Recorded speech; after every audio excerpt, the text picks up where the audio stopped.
해고, 범죄를 멈추고 자신이 사랑하는 시에 다시 돌려주기 위해 시장 선거에 나섰습니다. 리카르소를 시장으로. 이 광고는 리카르소 포 메이어 2022에서 부담합니다. 더 많은 정보는 ethics.la3.org에서 보실 수 있습니다. 2022년 뉴 신상품 남성 시니어와 여성을 위한 클럽. 스마트하게 멀리 보내는 고탄도 저스핀의 드라이버, 드라이버 900불짜리를 550불, 우드 590불짜리를 340불, 하이브리드 450불짜리를 240불, 잭시오, 켈러웨이, 테일러메이드 등 모든 제품을 최저가 보장합니다. 비거리가 멀리 가는 FF247 3번 아이언 다이와 온오프. 2022년 뉴 신상품 PRGR 꿈의 골프클럽 한자리에 한일 유일 혼마 직거래 공인 딜러. 전지점 동시 세일하는 일본 최고 4개 브랜드 전미국 독점 총판 올림픽 골프 213-389-7007. 가족을 잃은 깊은 슬픔, 대한장의사가 맞상주의 마음으로 장례를 도와드리겠습니다. 고인이 가시는 마지막 길을 대한장의사가 성심을 다해 배웅해 드립니다. 가족의 장례를 치르듯 정성 가득한 장례, 대한장의사. 대한장의사는 라이센스 2028과 화장 라이센스 268을 갖고 있어 믿을 수 있습니다. 장례, 믿을 수 있는 대한장의사에 맡기십시오. 323-731-4040, 323-731-4040, LA 대한장의사.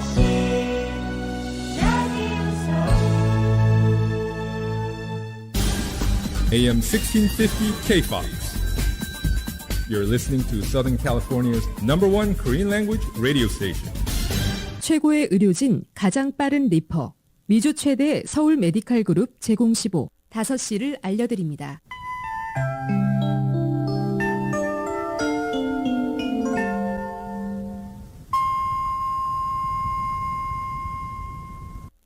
마음 따뜻한 5월, 건강하고 행복하세요. 라디오 서울이 함께합니다.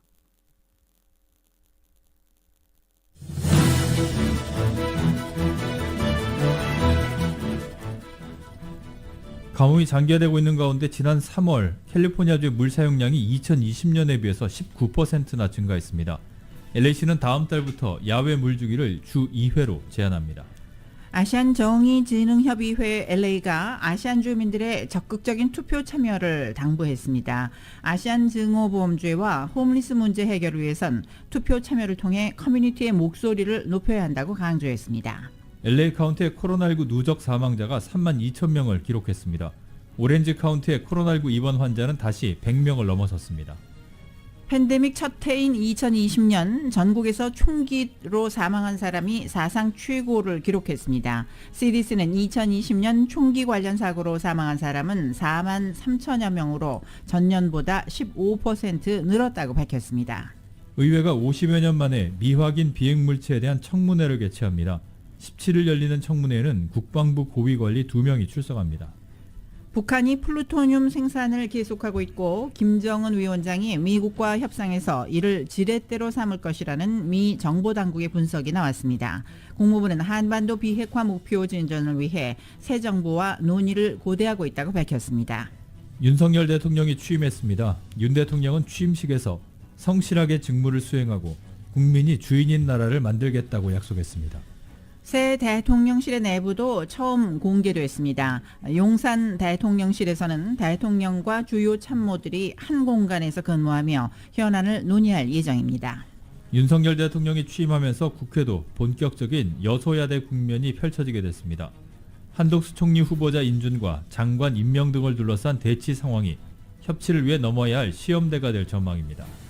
개솔린 가격이 역대 최고가 기록을 다시 경신했습니다. 바이든 대통령은 물가 급등이 전쟁 등 외부 요인에 따른 어려운 문제지만 최우선으로 노력하겠다고 강조했습니다. 오늘 뉴욕 증시는 개장 초에 크게 반등했지만 오후 들어 오름폭을 축소하면서 혼조세로 마감했습니다. LA로는 오늘 밤과 내일 맑은 날씨 이어집니다. 오늘 저녁에는 바람이 10마일에서 15마일 정도로 불겠고 밤 최저 49도가량, 내일 낮 최고기온은 71도가량 예상됩니다. 이 시간 주요 뉴스는 공항에서부터 목적지까지 모바일 체크인과 첨단 공기순환 시스템을 통해 안전한 기내 환경과 여행을 제공하는 아시아나 항공 제공입니다. 여러분 안녕하십니까? 김미회입니다. 안녕하십니까? 임승찬입니다. 5월 10일 화요일 라디오 서울 이브닝 뉴스 1부 시작하겠습니다.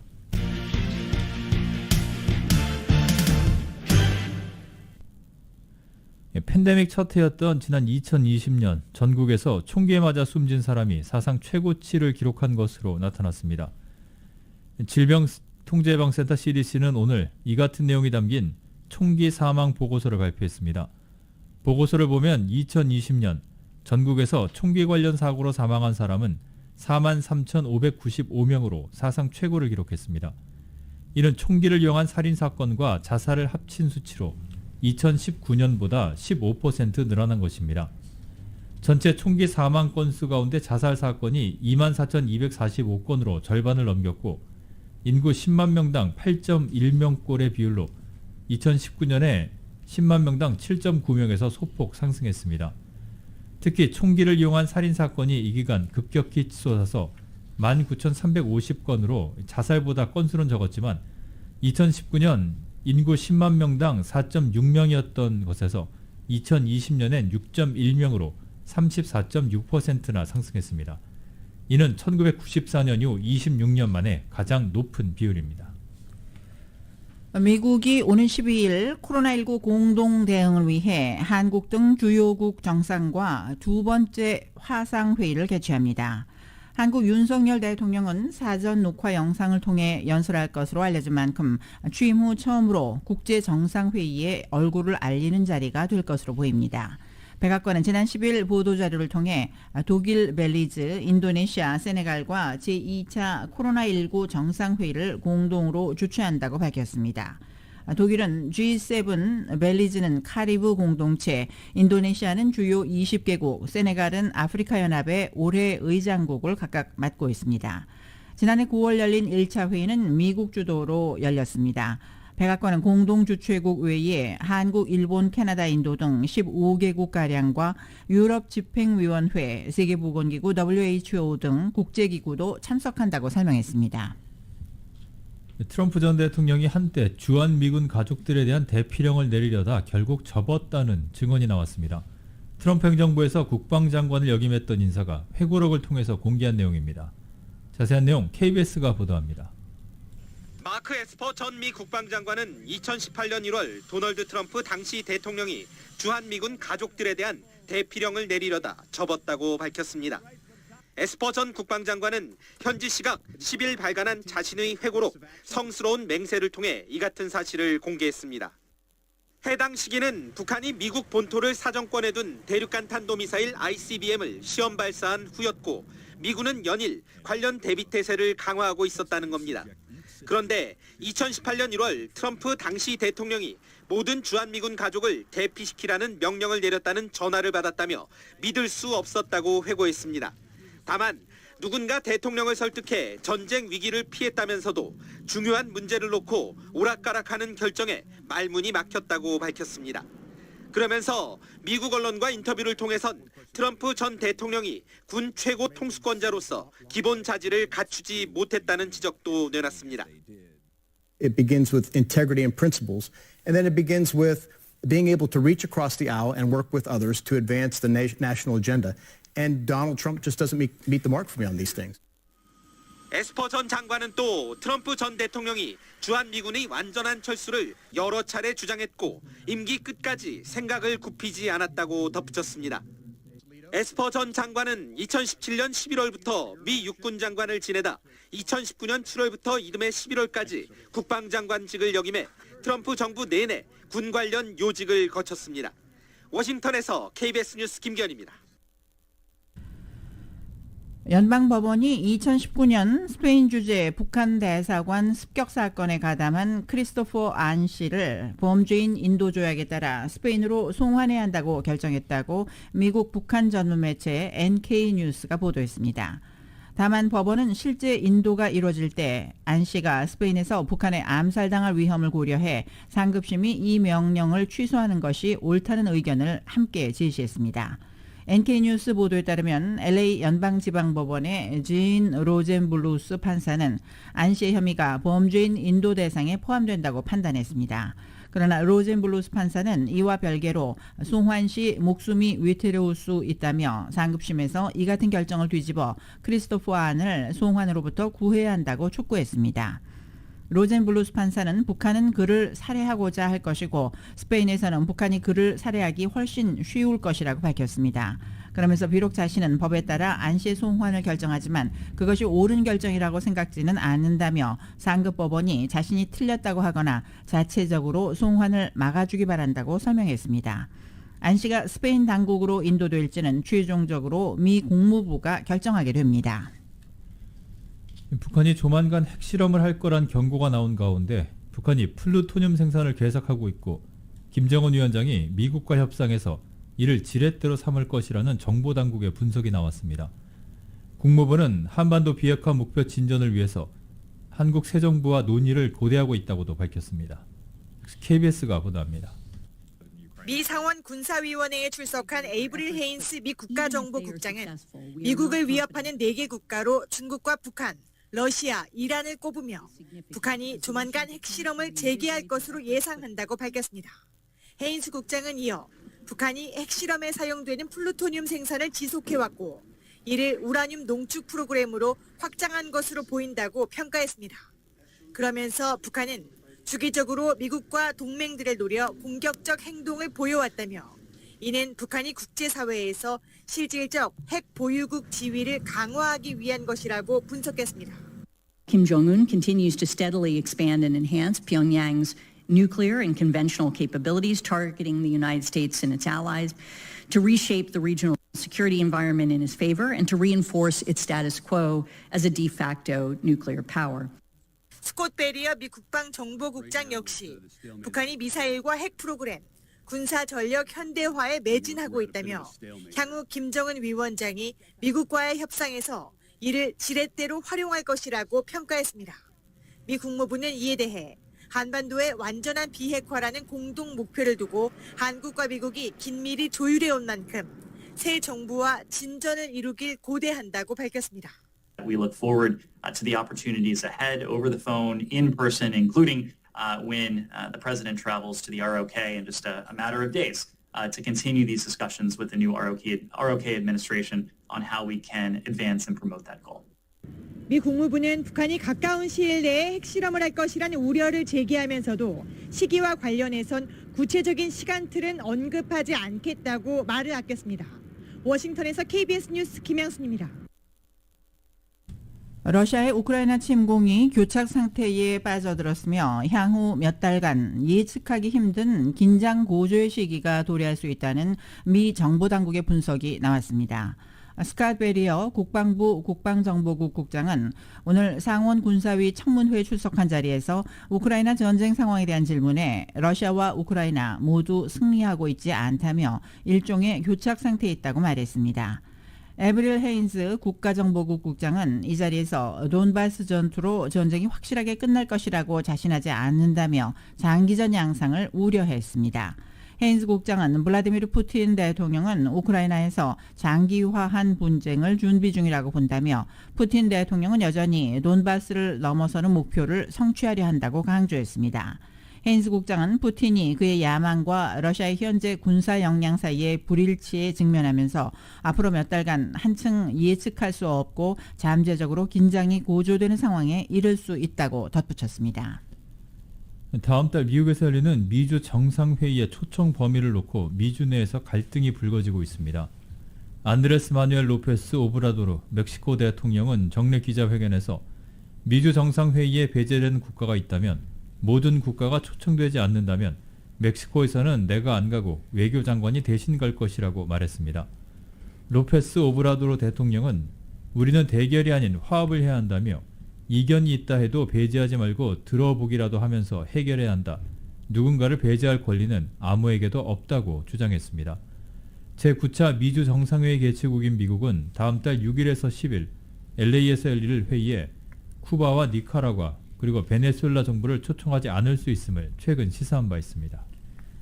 연방의회가 50여 년 만에 처음으로 UFO에 대한 공개 청문회를 개최합니다. 뉴욕타임즈는 오늘 연방하원 정보위 산하 대테러 방첩소위원회가 오는 17일 국방부 고위관리 2명을 출석시켜 미확인 비행 물체인 UFO에 대한 질의를 할 예정이라고 보도했습니다.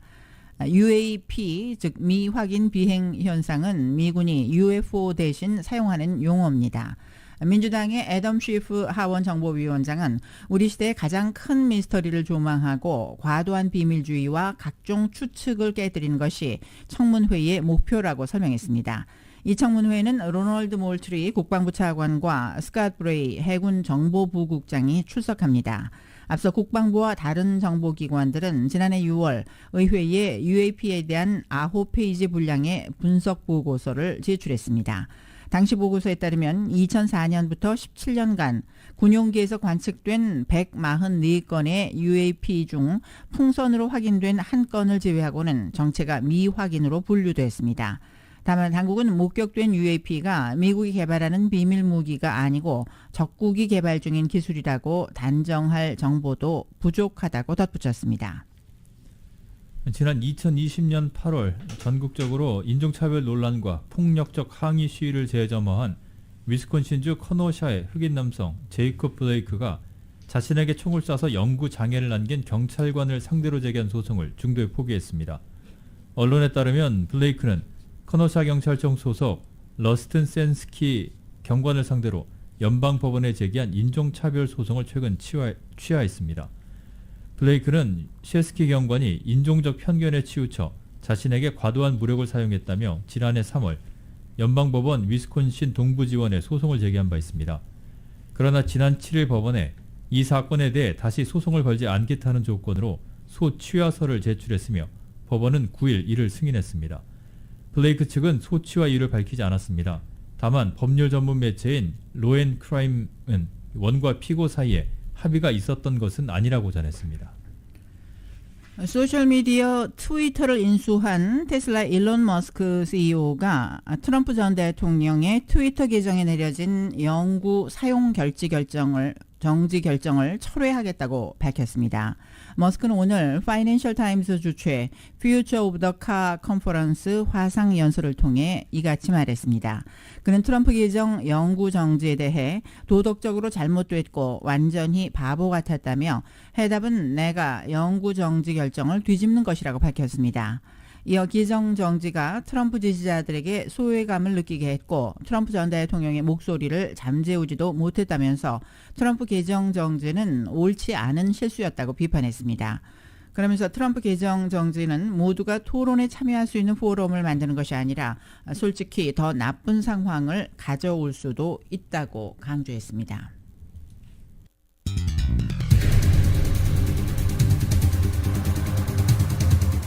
라디오 서울 이브닝 뉴스 1부입니다. LA와 가든그로브 두 곳에서 모시는 금강안경 검안과 1250만 불 교통사고 최고 보상 교통사고 전문 천재 변호사 리차드 호프만, 주류 언론과 유명 인사들을 감동시킨 미주 판매 1위 카후나 마사지 체어, 한인기업의 자랑 카후나 마사지 체어, 온오프 PRGR 야마하 14 MU 스포츠 전미국 독점 총판 올림픽 골프에서 공동으로 보내드립니다.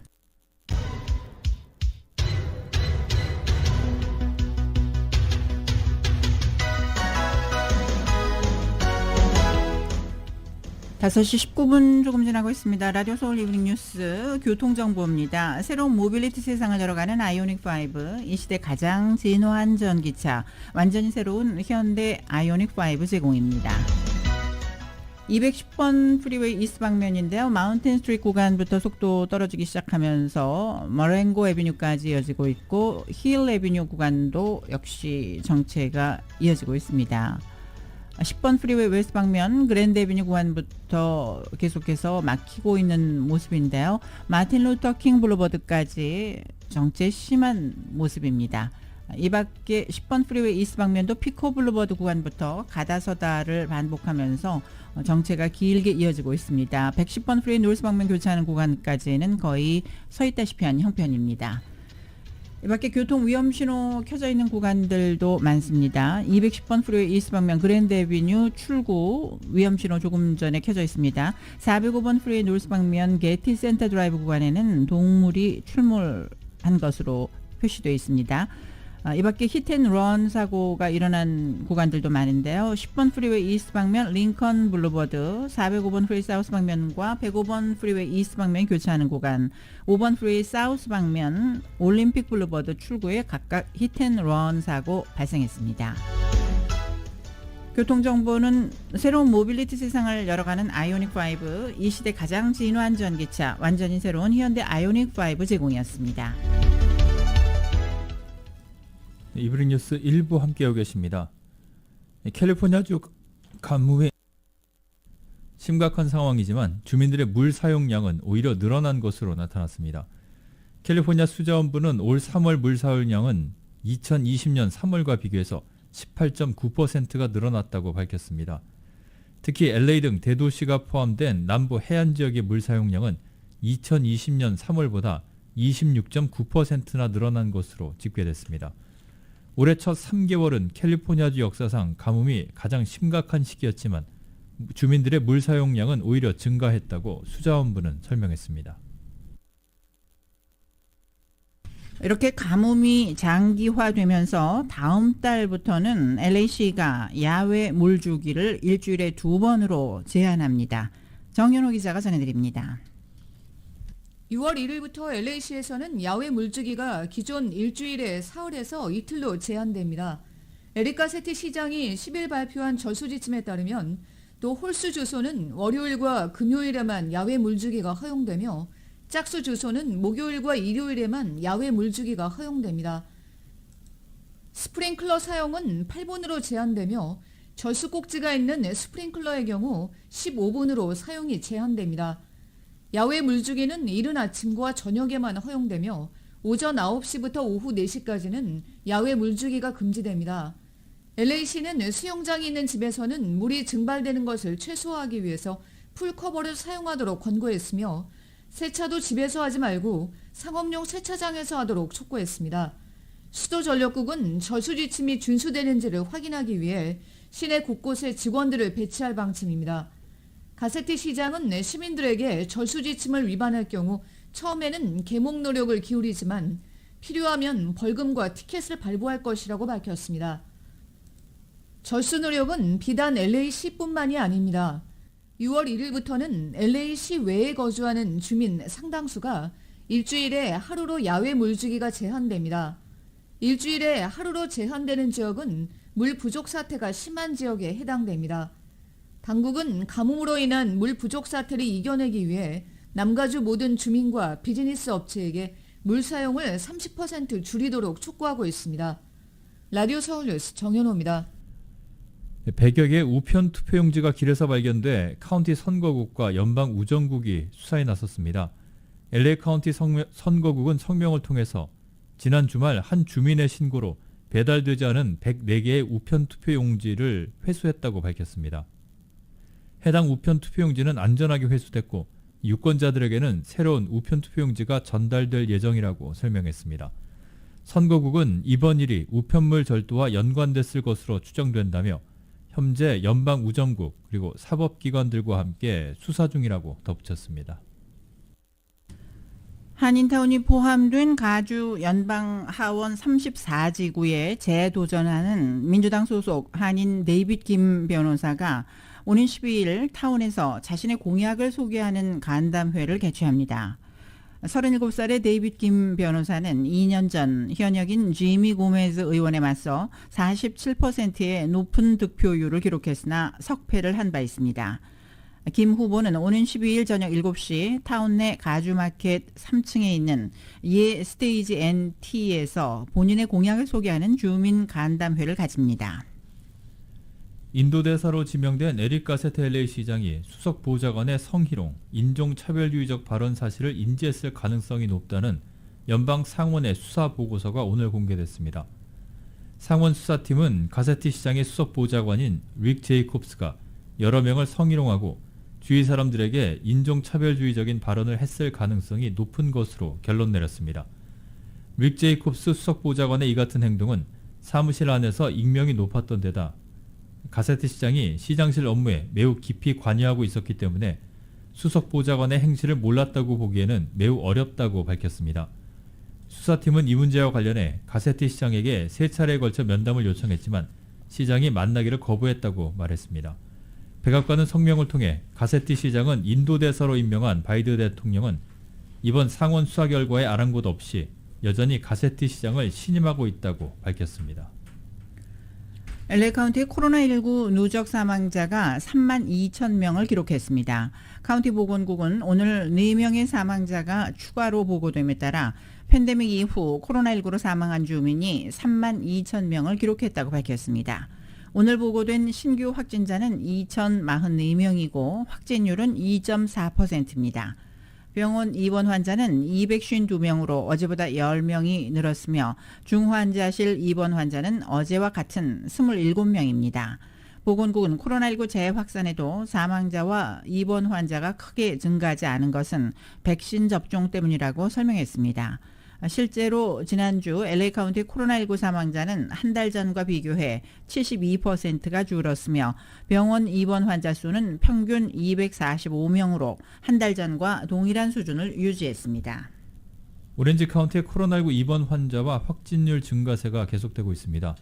카운티 보건국은 오늘 현재 입원 환자는 101명이며 이 가운데 17명이 중환자실에서 치료를 받고 있다고 설명했습니다. 지난주 금요일 병원 입원 환자는 94명이었습니다.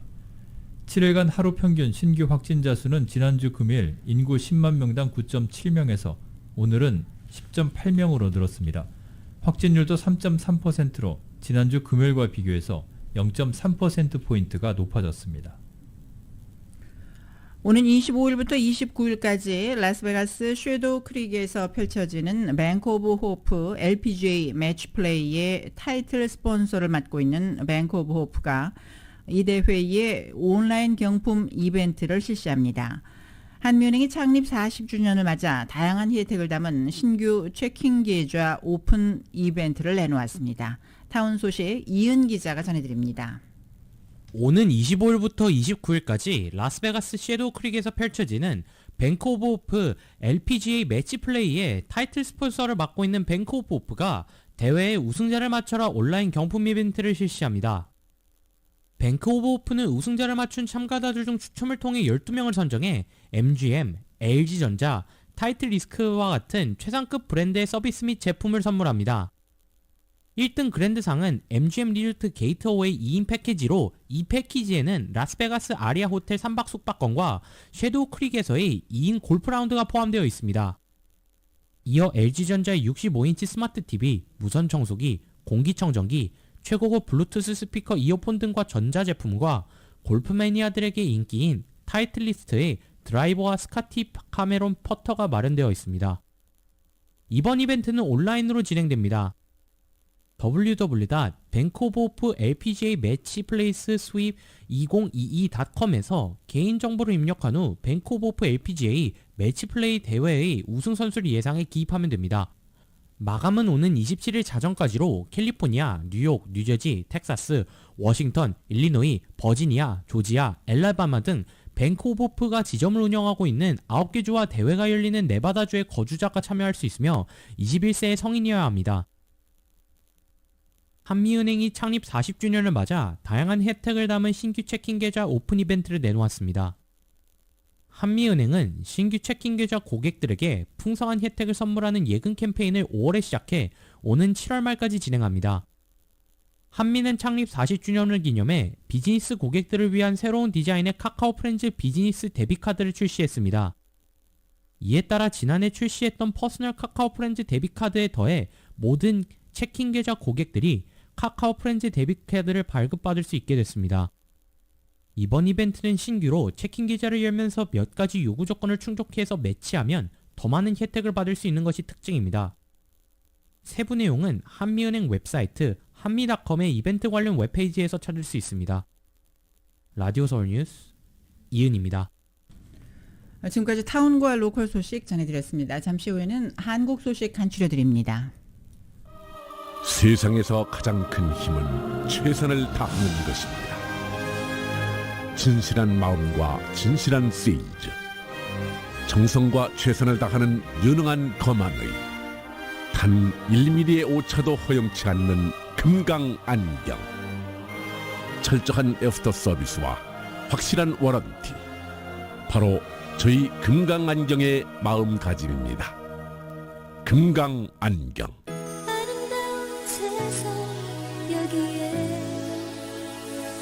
우리 함께 만들어가요. 밝은 미소 속에 기쁨을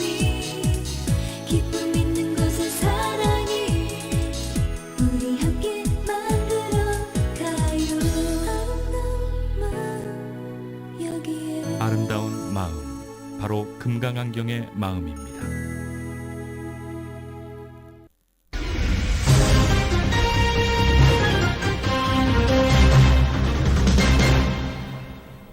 네, 화요일 이브닝 뉴스 1부 함께하고 계십니다. 한국 소식입니다. 윤석열 대통령이 어제 취임을 하면서 지난 74년 동안 국정 운영의 중심이었던 청와대 시대가 마감하고 용산 시대가 열렸습니다. 윤석열 대통령은 취임식에서 성실하게 직무를 수행하고 국민이 주인인 나라를 만들겠다고 약속을 했는데, 대통령으로서 첫 번째 결제한 안건은 한덕수 총리의 임명 동의안이었습니다. KBS가 보도합니다. 다시 대한민국 새로운 국민의 나라, 다짐과도 같은 글귀 앞에서 윤석열 대통령은 손을 들어 선서했습니다. 대통령으로서의 직책을 성실히 수행할 것을 국민 앞에 엄숙히 선서합니다. 군 의장대 경례와 국가 원수에 대한 예우 21발의 예포는 국군 통수권 2양을 공포했습니다. 대통령으로선 처음 4만여 국민 앞에 선 자리, 윤 대통령은 국민과 함께라는 의미를 특히 강조했습니다. 국민이 진정한 주인인 나라, 국제사회에서 책임을 다하고 존경받는 나라를 위대한 국민 여러분과 함께 반드시 만들어 나가겠습니다. 국민과 가까이 소통하겠다며 추진한 집무실 이전, 청와대의 문이 열리는 순간은 생중계로 지켜봤습니다. 청와대의 문이 74년 만에 국민들을 향해 활짝 열렸습니다.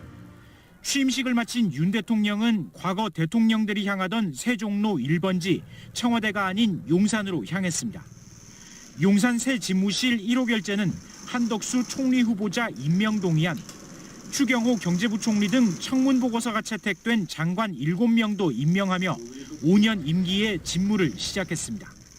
KBS 뉴스 조태엠입니다. 윤석열 대통령의 첫 참모회의로 메일에 가려져 있던 새 대통령실의 내부가 처음으로 공개됐습니다. 용산 대통령실에서는 이처럼 대통령과 주요 참모들이 한 공간에서 근무하며 현안을 논의할 예정입니다. YTN의 보도입니다. 집무실 안 응접용 테이블에 앉은 윤석열 대통령이 서류에 결제합니다. 바로 옆에 마련된 원형 테이블에 둘러앉아 곧바로 참모진들과 회의도 진행합니다.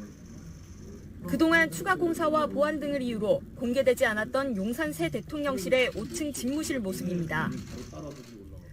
집무실에 놓인 응접용 테이블과 황금색 봉황 장식은 문재인 전 대통령의 청와대 본관 집무실을 떠올리게 하고, 원형 테이블은 청와대 비서동인 여민관 집무실을 연상하게 합니다. 대통령과 주요 참모들이 한 공간에서 함께 근무하는 것도 특징입니다. 대통령실 측은 미국 대통령이 백악관에서 참모방에 수시로 드나들며 대화하듯 한 공간에서 격의 없이 현안을 논의하겠다는 의도라고 설명했습니다. 2층 집무실 공사가 끝나면 윤 대통령은 2층과 5층을 오가며 업무를 볼 것으로 보입니다. 근무지가 한 곳으로 특정되지 않아야 경호나 보안에 유리하기 때문입니다. 1층 전체는 기자실로 운영됩니다. 기존 청와대의 경우 집무실이 있는 곳과 기자실에 해당하는 춘추관이 별도 건물이었습니다. 1층 가운데에는 브리핑장도 임시로 마련됐는데 정식 브리핑룸은 한두 달 안에 공사가 완료될 예정입니다. 건물 지하 2층과 3층에는 국가위기관리센터가 설치돼 운영되고 있습니다. 윤 대통령이 용산 대통령실 이전을 이야기하면서 내걸었던 키워드는 소통입니다. 참모들과 한 공간에서 근무하고 집무실 아래 기자실을 마련한 것도 이 같은 의지를 반영한 것인 만큼 어떻게 운영될지에 국민의 눈이 쏠려 있습니다. YTN 박서경입니다. 윤석열 대통령은 취임 첫날 마지막 공식 일정으로 외빈 초청 만찬 행사에 참석을 했습니다. 윤 대통령은 국제사회의 연대를 촉구했고 새 정부가 당당한 외교를 펼치겠다고도 강조했습니다. YTN이 보도합니다. 윤석열 대통령과 김건희 여사가 서울 신라호텔 영빈관으로 들어옵니다. 취임 첫날 마지막 공식 일정인 외빈 초청 만찬에 참석한 겁니다. 윤 대통령은 건배사를 통해 자유와 평화, 번영을 강조했고, 우리 온 세계 인류의 자유와 평화와 번영을 위하여. 만찬사에서는 세계가 직면한 위기를 해결하기 위해 국제사회의 연대가 중요하다고 말했습니다. 또 글로벌 리더 국가로서 당당한 외교를 펼치겠다고 강조했는데 국제사회가 기대하는 역할을 주도적으로 수행해 나갈 것입니다. 튼튼한 안보, 당당한 외교를 표방할 것입니다. 이를 위해 글로벌 전략 공조가 중요하다며 이달 말 바이든 미국 대통령의 방한이 첫걸음이 될 거라고 밝혔습니다. 한미 간에도 포괄적 전략 동맹을 강화해 나갈 것입니다. 첨단 기술, 공급망 보건 같은 글로벌 현안에서 더욱 실천적인 협력을 강구해 나갈 것입니다. 이날 만찬에는 세계 각국에서 온 축하 사절단은 물론 오부 요인과 한덕수 국무총리 후보자 등이 참석했습니다. 이재용 삼성전자 부회장을 비롯한 주요 그룹 총수와 경제단체장 등 재계 인사들도 함께했습니다. 만찬 메뉴로는 온 국민의 화합이라는 의미를 담아 전국 각지의 특산품을 사용한 퓨전 한식이 제공됐습니다. 만찬에 앞서 국회에서는 취임을 축하하는 연회도 진행됐습니다. 이 자리에서 윤 대통령은 자신도 국민의힘도 아닌 국민과 민주주의가 승리한 날이라며 화합의 메시지를 전했습니다. 대한민국 국민 모두와 우리의 민주주의가 승리한 날로서 밝은 미래를 건설해 나갈 수 있는 자신감을 갖게 된 날이라고 저는 생각합니다. 향후 거대 야당인 민주당과의 협치를 이뤄내야 하는 데다 당장 한덕수 국무총리 후보자 인준을 포함해 내각 구성도 난항이 이어지는 상황. 윤 대통령은 도와달라, 함께 해달라는 말로 협조를 당부하기도 했습니다. YTN 이경국입니다. 시진핑 중국 국가주석이 윤석열 대통령에게 중국 초청 의사를 전한 데 대해 윤 대통령은 시 주석의 방안을 고대한다는 입장을 밝혔습니다. 대통령실은 보도자료를 내고 윤 대통령이 중국 측 대표단 접견을 마치며 방중 초청에 사의를 표하면서 이같이 말했다고 설명했습니다. 취임 축하 사절단으로 방한한 왕치산 국가부주석은 어제 오후 용산 대통령실 접견실에서 윤 대통령을 예방해서 시진핑 주석은 양측이 편리한 시기에 대통령이 중국을 방문하기를 바란다며 초청 의사를 전달했습니다. 왕 부주석은 또 윤 대통령 당선 후 시 주석이 당선 축전을 보냈고 조금 전에도 통화를 했다고 말하기도 했는데 이에 대해서 대통령실은 이날 통화한 사실은 없다고 정정을 했습니다. 5년 동안의 임기를 마친 문재인 전 대통령이 사저가 있는 경남 양산 평산마을에 도착해 얽매이지 않고 자유롭게 살아갈 것이라고 강조했습니다. 또 새롭게 시작할 또 다른 삶이 너무나 기대된다며 잘 지켜봐주고 끝까지 성원해달라고 당부했습니다. YTN입니다. 문재인 전 대통령과 김정숙 여사가 대한민국 20대 대통령 취임식에 참석했습니다. 취임식에서 윤 대통령 부부와 악수를 나눈 뒤 전날까지 머물렀던 청와대의 전면 개방 모습을 생중계로 지켜봤습니다. 이후 윤 대통령의 배웅을 받으며 취임식장을 떠나 사저인 경남 양산 평산마을로 향해 발걸음을 옮겼습니다. 서울역에서는 배웅 나온 시민들을 그냥 지나치지 않고 마지막 퇴근길 퇴임식을 언급하며 감사 인사를 전했습니다. 여러분 덕분에 저는 마지막까지 행복한 대통령이 될 수 있었습니다. 여러분 감사드립니다. 그러면서 퇴임하고 시골로 돌아가는 것을 섭섭해 말아달라며 이제 해방됐다고 언급했습니다. 저는 해방되었습니다.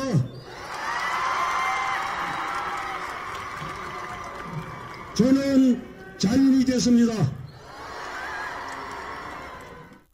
울산 통도사역에 도착해서도 문 전 대통령 부부는 기다리고 있던 시민들과 지지자들 앞에 섰습니다. 이 자리에서는 앞으로 평범한 삶을 살아갈 것이라며 끝까지 지켜보고 성원해달라고 당부했습니다. 저는 새롭게 시작할 또 다른 삶이 너무나 기대가 됩니다. 자, 여러분 잘 지켜봐 주십시오. 제2의 삶을 살아갈 평산 마을에 다다른 뒤에는 지지자들에게 감사 인사를 전하고 마을 주민들 앞에 서서 앞으로 잘 어울려 살아보겠다며 전입신고도 했습니다. 드디어 제 집으로 돌아왔습니다. 우리 평산마을 주민들께 전입신고드립니다. 문 전 대통령은 당분간 특별한 일정 없이 지낼 계획이지만 오는 21일 방한하는 조 바이든 미국 대통령과 회동하고 다음 날 봉화마을에서 열리는 노무현 전 대통령 서거 13주기 추도식에는 참석할 예정입니다. 문 전 대통령이 현실 정치와는 거리를 두겠다고 공언했지만 정권 교체 이후 복잡해진 정치 지형과 최근의 한반도 상황을 고려하면 완전히 잊혀진 삶을 살아가기는 쉽지 않을 것이란 전망도 나옵니다.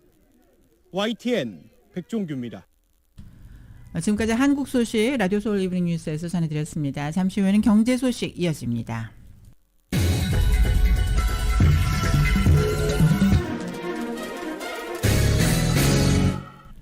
네, 이브닝 뉴스 1부 경제 소식입니다. 오늘 뉴욕 증시는 최근 며칠간 급락한 데 따른 반발 매수세 개장 초에 크게 반등했지만 오후 들면서 오름폭을 축소하면서 혼조세로 마감했습니다.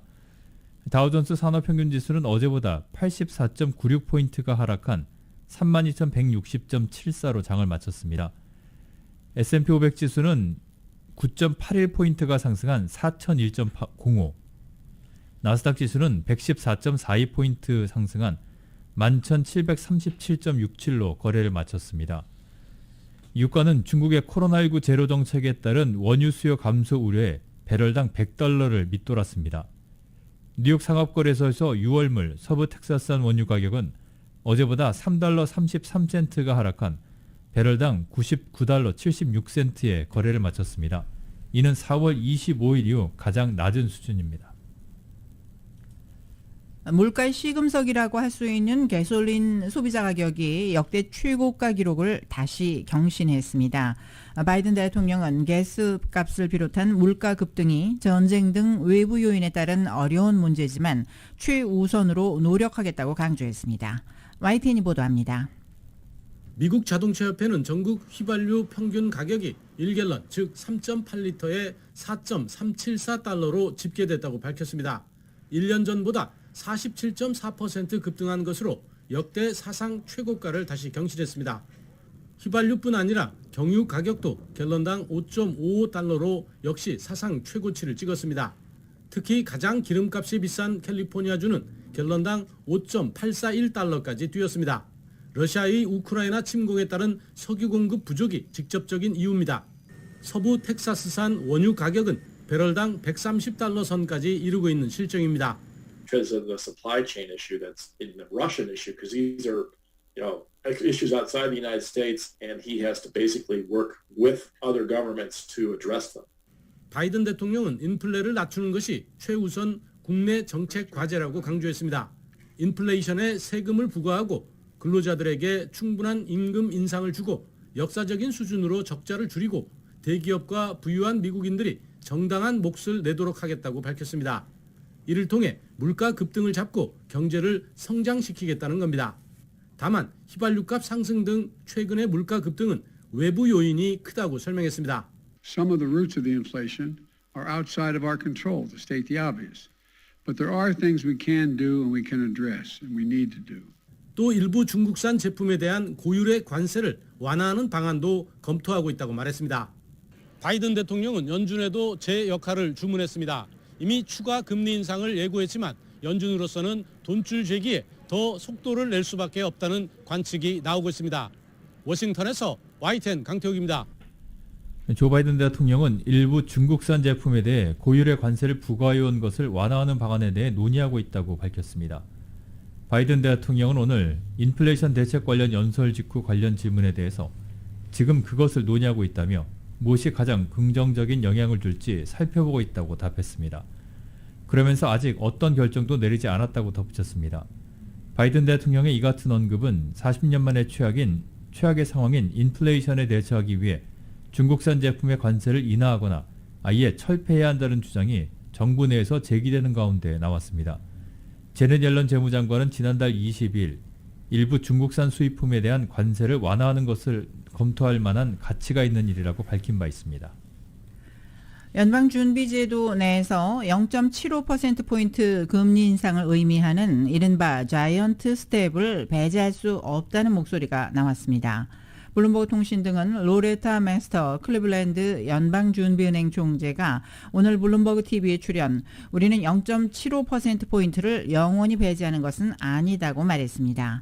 맥스터 총재는 오는 6월과 7월 추가로 0.5%포인트의 금리 인상이 필요하다는 제롬 파월 의장의 견해에 동조하면서도 하반기에도 물가 상승률이 내려가지 않는다면 우리는 속도를 더 올려야 할지 모른다고 지적했습니다.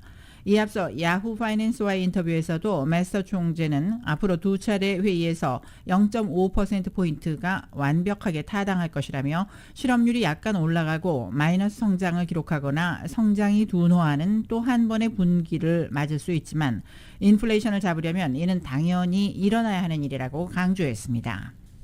존 윌리엄스 뉴욕 연방준비은행 총재가 연방준비제도가 오는 6월과 7월 연방공개시장위원회 정례회의에서 50bp 금리 인상을 고려해야 한다고 말했습니다.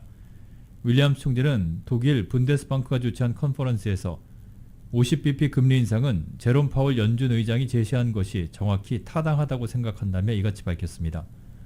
그는 그 이유는 우리가 명목금리를 인상할 뿐만 아니라 대차대조표를 축소하고 있기 때문이다라며 우리가 대차대조표를 상당히 빠른 속도로 줄이고 있기 때문이며 이는 우리가 그 경로를 통해 완화책을 제거하고 있다는 의미라고 말했습니다.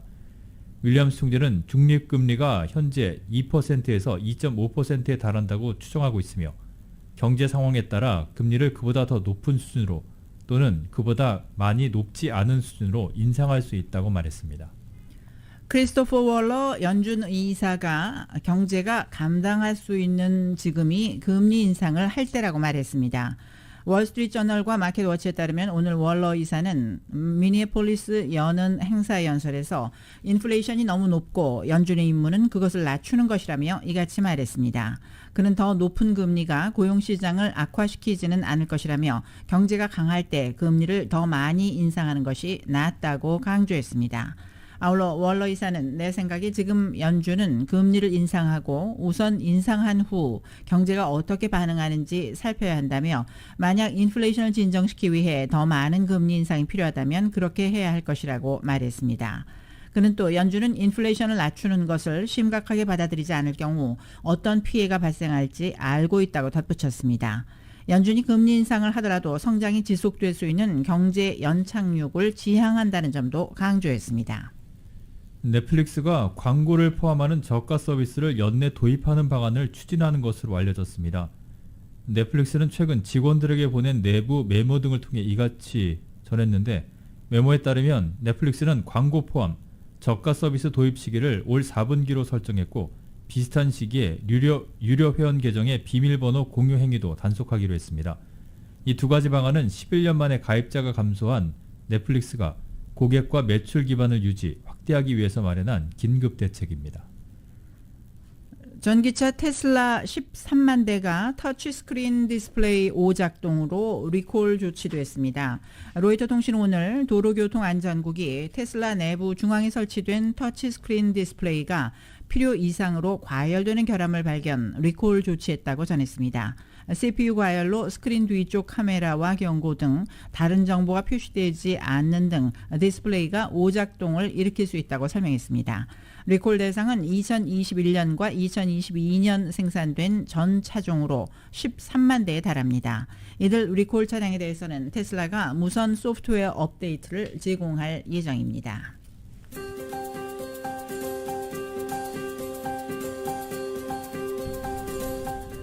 화요일 저녁 라디오 서울 리빙 뉴스 날씨 전해드립니다. 매운 치킨의 완결판 맥도날드 스파이시 치킨과 너겟을 즐기세요. 맥도날드 제공입니다.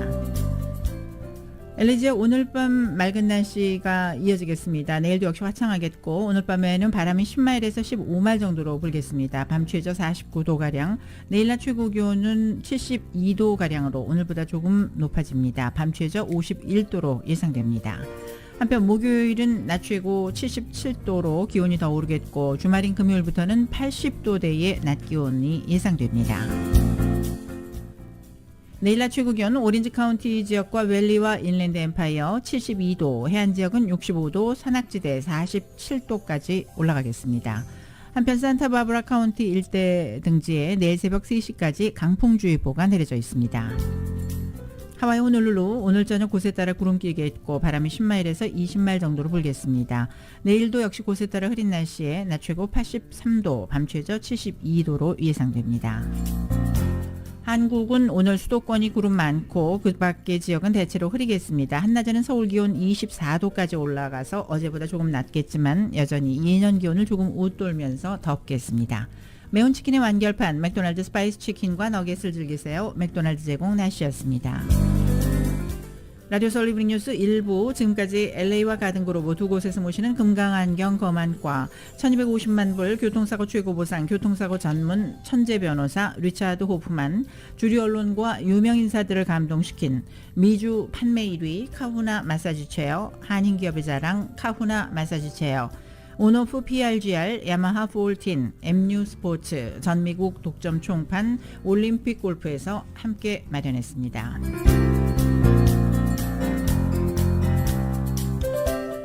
잠시 후 6시부터는 라디오 서울 이브닝 뉴스 2부가 진행됩니다.